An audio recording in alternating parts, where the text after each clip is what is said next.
It's me. What's good, guys? I wanted to do a quick check-in. As you can see, I'm not in my usual location. I'm not in my apartment. I'm actually in Singapore. I'm in Singapore for work. So I kind of like try and see if I can show some clips of like what we're doing. So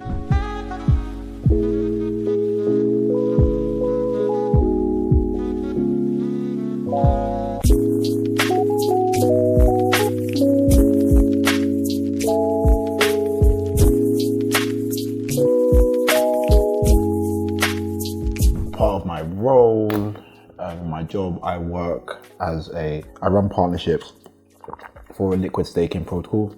It's kind of blockchain DeFi, and obviously I'm actually going to do a video explaining my thesis as to why kind of like I'm spending the next few years of my career kind of like learning more about kind of like crypto in particular and blockchain in particular. I think there's important lessons that kind of I want to take away. So I explain that in a bit more detail later, so stay tuned for that. But I think the main thing that I'm doing here is that I'm here for Token 2049. I'll try and show like a thing, but it's a conference, kind of like Asia's premier crypto conference, and we're here as we're getting ready to launch kind of one of our products. I'll share some links if anyone's interested. As we're getting ready to launch one of our products, it's just kind of us discussing with partners, with people in the space, people we find interesting, with potential kind of collaborators, and then also kind of like potentially kind of like our end users, the people that will be kind of like interfacing with the product that we're launching. So just to speak to them, kind of get a feel for the market, get a feel for what they're saying and stuff, and it's been really good. So today was the first day. It's actually, what's the time? It's actually 2:15 a.m. I just got back like a few minutes ago from an event, met some cool guys, so shout out to them.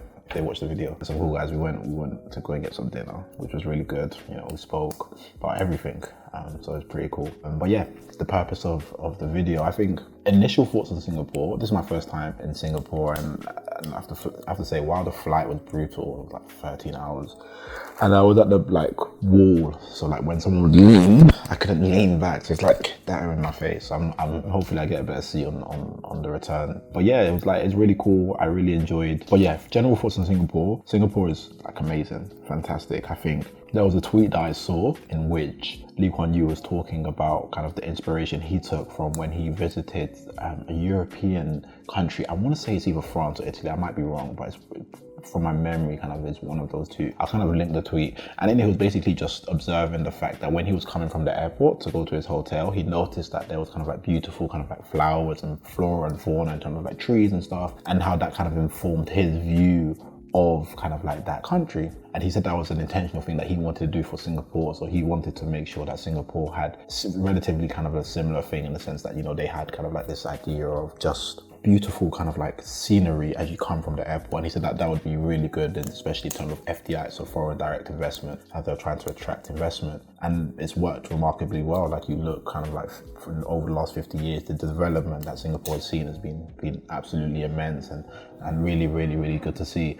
And as someone that kind of like has a Nigerian heritage, it's something that kind of like I always look at kind of like Asian nations, especially kind of those developing nations. Obviously Singapore's a lot more developed, but developing nations, and look at kind of like the best practices that Nigeria can potentially take, and also kind of other African nations, but particularly Nigeria, because that's kind of where my parents are from. So that's something I've been thinking about a lot. Like, Singapore is definitely developed well, and I'm going to read a lot more kind of like about Kwan Yew, who's kind of like the premier statesman at the time, kind of like overseeing this development. And obviously kind of the context of Singapore being a city-state, so it's like a city, but it's a state within itself, kind of like Monaco in a similar fashion. So that's quite interesting. I was talking to a friend about that today, and you know, he gave that observation to me. So that's kind of the first one. Singapore is really, really, really cool in that perspective. And I think something that's happened recently is that your boy has turned another year older.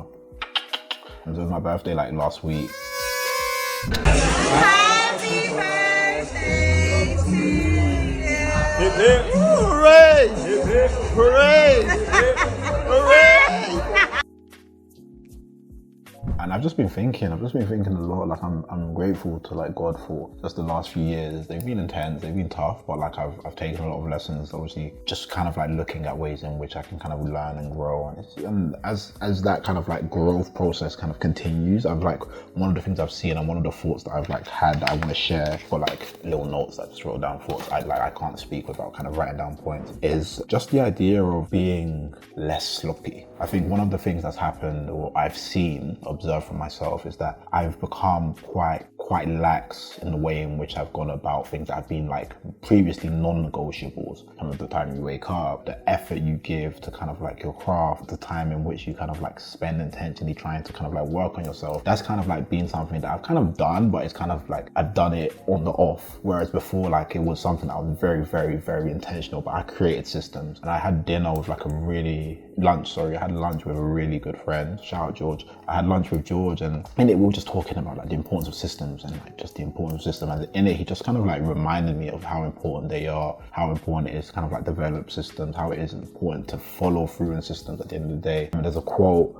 from Atomic Habits: you do not rise to the level of your goals, you fall to the level of your systems. Atomic Habits. So I think that's one of the things I've been really thinking about, is how implementing really good systems, trying to think about ways in which I can implement systems, and then also having kind of systems of accountability. I think one of the reasons why that is I'm thinking a lot about this idea of complacency, of being lax, of not having systems, of lack of consistency. Because there's this, and I'll never forget, I watched this sermon, and in it, he was basically saying how, like, I love the phrase, he's like, you are born looking like your daddy, you will die looking like your decisions. And I thought that was so pertinent, like that was so powerful, at least when I was kind of processing it. And that's something that I thought about, and I was thinking like, Vic, you can't afford to like get complacent now. Like if there was a time for you to get complacent, it would have been like 3 years ago, 4 years ago, 5, 6 years ago, but you haven't. Now is not the time for lethargy to kick in. Now is not the time for you to kind of like get annoyed with inertia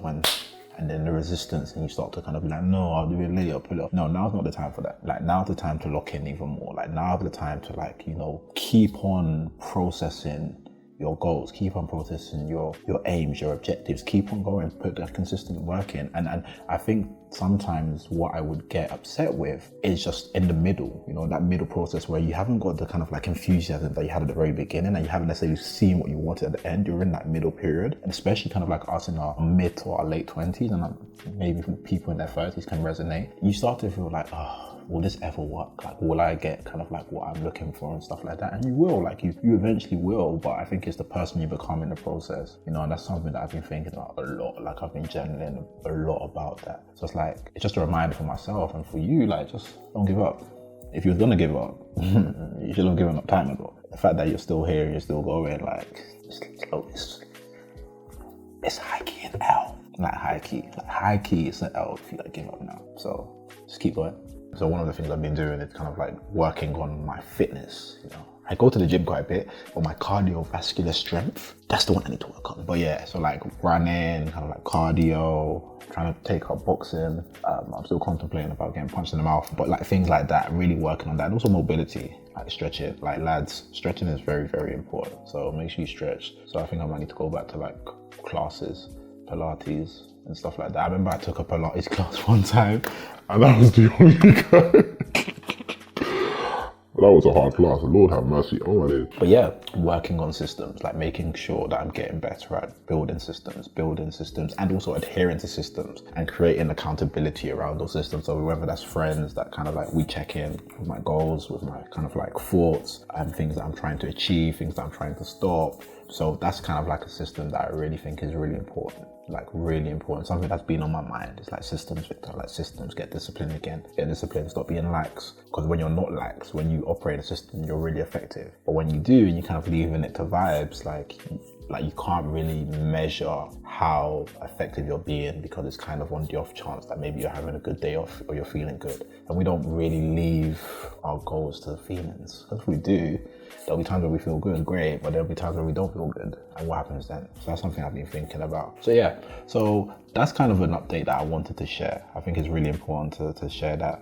I think it's something that I've been thinking about, and I'm trying to kind of like day by day, and hopefully it's helpful to you. Yeah, get better at systems. Systems. The most important thing. But yeah, so that's kind of where I am now. So kind of just in Singapore thinking about, yeah, the city is amazing, beautiful place, beautiful people. The people are so friendly and so nice. Like, you know, walk in, people smile, I'm smiling back. Oh my God. So that's really cool. And then obviously systems, you know, stop being lax, Victor. Be more accountable. Get these goals done. You know. So I thought that would be something I shared. Yeah. Hopefully that's helpful. Hopefully, let me know if you're thinking the same way about it. But yeah, that's it. That was kind of what I'm thinking about for this moment in time. So yeah, feel free to kind of like look in and all of that stuff, and I'll see you on the next time. Or until next time, peace.